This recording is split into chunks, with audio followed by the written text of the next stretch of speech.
بسم اللہ الرحمن الرحیم۔ الحمدللہ رب العالمین۔ حقیقی معلومات کے ساتھ حاضر خدمت ہوں۔ آج کا میرا موضوع ہے ناموس رسالت، جو کہ ناموس رسالت کے سلسلے میں آپ سب کو پتہ ہے کہ اس وقت معاشرے میں کس قسم کی فضا پیدا ہے۔ جو حالیہ واقعات، مسئلہ یہ ہے کہ میری گفتگو جو ہوتی ہے ویسے معاشرتی حوالے سے ہوا کرتی ہے، لیکن یہ ایک حقیقی اور پکا اور سچا مسئلہ ہے جس کے اوپر کسی قسم کا کمپرومائز اور کسی قسم کی کمپرومائز نہیں ہو سکتا، سمجھوتا نہیں ہو سکتا۔ یہ مسلمانوں کا جو لا الہ الا اللہ محمد رسول اللہ، وہ ناموس رسالت کے اوپر کسی قسم کا کمپرومائز نہیں کر سکتا۔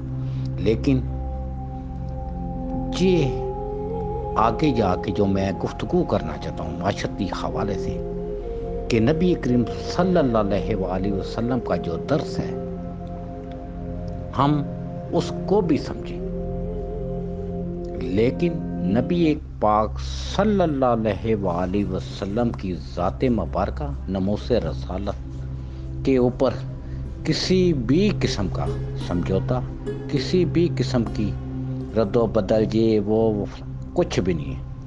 ہم نبی کریم صلی اللہ علیہ وآلہ وسلم اور تمام دنیا کے مسلمان اپنی جان، اپنا تن من قربان کرنے کے لیے تیار ہیں، لیکن امن کی فضا کو، قانون کو، کسی اور چیز کو، تشدد کو ہوا نہیں دینی چاہیے، یہ ضرور ہے۔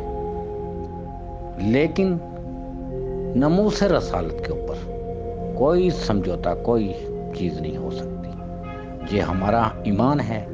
اگر ناموس رسالت کے اوپر سمجھوتا ہو سکتا ہے تو ہم مسلمان ہی نہیں ہیں۔ میں تو یہ سمجھتا، کوئی بھی شخص ناموس رسالت کے اوپر، کوئی بھی مسلمان جو کلمہ پڑھتے ہیں، یہ بھی میں سمجھتا ہوں کہ وہ نبی کریم صلی اللہ علیہ وآلہ وسلم کی ناموس رسالت کے اوپر وہ سمجھوتا بھی نہیں کر سکتا، یہ بھی میں سمجھتا ہوں۔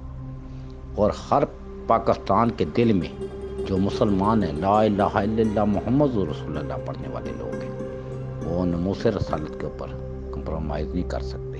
لیکن کچھ چیزوں کے اندر قانون یا کوئی ایسی چیزیں اس میں دوسری چیزیں رونما نہ ہوں، کہیں جانوں، کہیں ایسی ویسی، لیکن نبی کریم صلی اللہ علیہ وآلہ وسلم کی ذات کے اوپر ہماری جانیں بھی قربان ہیں، ہمارا سب کچھ قربان ہے۔ آپ نے خود فرمایا جو مجھے دنیا کے ہر چیز سے آگے نہیں جانتا وہ مومن نہیں۔ تو ہم نبی کریم صلی اللہ علیہ وآلہ وسلم کی ذات کو ہر چیز سے آگے جانتے ہیں۔ حقیقی معلومات کے ساتھ اجازت چاہوں گا۔ اللہ حافظ۔